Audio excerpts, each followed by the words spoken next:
আমার সন্তানের মেরে ফেলার হুমকি দিয়েছে, আমার স্বামীর আমাদের কাছ থেকে প্রায় 15 লাখ টাকা নিয়েছে। এইভাবে আমাদের এক একজনে চেক দিয়েছে 10 লাখ টাকা করে। আমরা ওর বিচার চাই, আমাকে টাকা ফেরত চাই, আমরা ওর বিচার চাই। আমি হাত ভাঙা বাসা বাড়িতে কাজ করে খাতাম, ঠিক আছে। আমার বললো কি বাসা বাড়িতে কাজ করতে কষ্ট হয়, ঠিক আছে, তোমার আমি লোন দেবো কয়ে তুমি একটা দোকান কাট করে খেও কয়ে আমার কাছে এই করে আমার কাছে 6 লাখ টাকাতে 500 টাকা কম, মানে 5 লাখ টাকা 8,500 টাকা দিচ্ছে, ঠিক আছে। নেওয়ার পরে কই কি 1 সপ্তাহ পর লোন দেবো কই আমার ঢাকা থেকে নিয়ে গেল, নিয়ে যে আমার মিরপুর বাজারে বসাইছিল সারাদিন, সকাল থেকে সারাদিন বসাইছে, ঠিক রাত মানে অন্ধকার ভাবাইছে। তখন আমার নিয়ে গেছে একটা বটি কি যে এবার এক ভিটামিনের নিচে লেবলো, লেবে সাইজে গুজে উপরে উঠলো, উঠার পরে এবার ও আমি কাছে কি আপনি কি করলেন, আপনি টাকা দিলেন না আমাকে, এই কজনের টাকা দেওয়ার কথা। তো কথা কি তুমি যে মিষ্টিকে হীরাকে বলাগে টাকা 1 সপ্তাহ পরে দেবো। এবার আসলাম, এবার পাই কি টাকা এবারই দেবে না, আমার কাছে আপনার কাছে 4 টাকা আমার কাছে 4 পিস্টল আছে, সবার কাছে 4 পিস্টল নিয়ে উল্টা ক্যাশ দিতে। প্রথমে আমাদের বলে যে ভাই আপনারা এই অবস্থায় আছেন, যা হোক করুন অবস্থা, আমি এক ফান্ডের থেকে চাকরি করি বা এক বিদেশ ফান্ডের থেকে টাকা আসবে, টাকা আসার পরে আমি আছে এত টাকা দেবো, তা কত টাকা 10 লাখ করে দেবো। এবার 10 লাখের এই প্রসেস করতে তার যে আনুষঙ্গিক খরচ, সেই খরচগুলো দিতে হবে।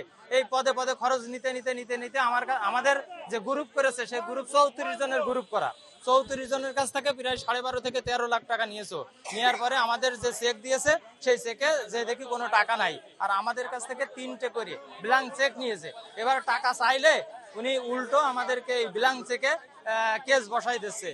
আমার দিয়েছে 11.5 লাখ টাকার, আমার ওয়াইফ দিয়েছে এরকম 9 লাখ টাকার, এই যে এই বাইরে দিয়েছে। সব মিলে এইভাবে গ্রুপ করে করে কমপক্ষে 500 লোক হবে। 500 লোকের কাছ থেকে উনি ব্যাংকের লোন দেওয়ার কথা বলে, কারোর ইন্স্যুরেন্স থেকে ইন্স্যুরেন্স দেওয়ার কথা বলে, কারোর হলো আপনার চাকরি দেওয়ার কথা বলে বিভিন্ন ভাবে উনি প্রতারণা করে টাকা নেয়। ব্ল্যাঙ্ক চেক ফেরত চাই, এমনকি আমার কষ্টের টাকা 4,80,000 টাকা আমি ফেরত চাই। ওরা কোনো রকম ভাবে ছাড়বো না। আপনাদের সবার কাছে হাত জোড় করে অনুরোধ করতেছি, আপনারা বিচার করবেন, নাহলে ওর বিচার আমরা পাবলিক মিলে করবো। আমি একা না, এখানে শত শত মানুষ আছে, ওর বিচার চাই আমরা সবাই মিলে। 2,30,000 লগতে, আর ভুক্তভোগী তারা মিলে 19 লাখ টাকা নেওয়া হয়েছে। এখন এই 19 লাখ টাকা দিয়ে আমার যখন ফান্ড দিতে পারিনি, শুধু কাছে আবার ভ্যাট দিতে হবে। তখন আমি ভ্যাট দেওয়ার নাম করে ওনারে বললাম কি আপনি টাকা নিয়ে যান আমাদের কাছে, উনি আসবে না, আমার ড্রাইভারের কাছে পাঠাই দেবো, আমার ড্রাইভার না আপনি আসেন। তখন উনি আসতে চাইনি, তখন বলতে তাহলে আমি তো টাকা দিয়েছি, আমার গায়ে যদি বিমান ভাড়া দেন আমি সকালে যেয়ে টাকাটা নিয়ে আমি চলে আসবো। ওইভাবে তাকে নিয়ে আসা হয়েছে। উনি আসছে, আসার পরে এইবার আমার যারা ভুক্তভোগী যারা ছিল সব কয় ভাই আসছে, আইসে তারে ধরে বসে, ধরার পরে এই কাহিনী। তখন শোনা গেল যে এত লোকজনে পাবে, এগুলো আমরা জানতাম না যে এত লোক আসলে। বিভিন্নভাবে প্রতারণা করে তার কাছ থেকে টাকা নিয়েছেন এবং ব্লাইন্ড চেক নিয়েছেন, লোনের কথা বলে ব্লাইন্ড চেক নিয়েছেন।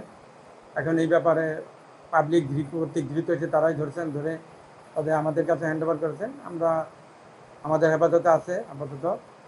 এখন পরবর্তীতে বাদী কেউ যদি বাদী হয়ে মামলা দেয়, আমরা পরবর্তী আইনগত ব্যবস্থা নেব।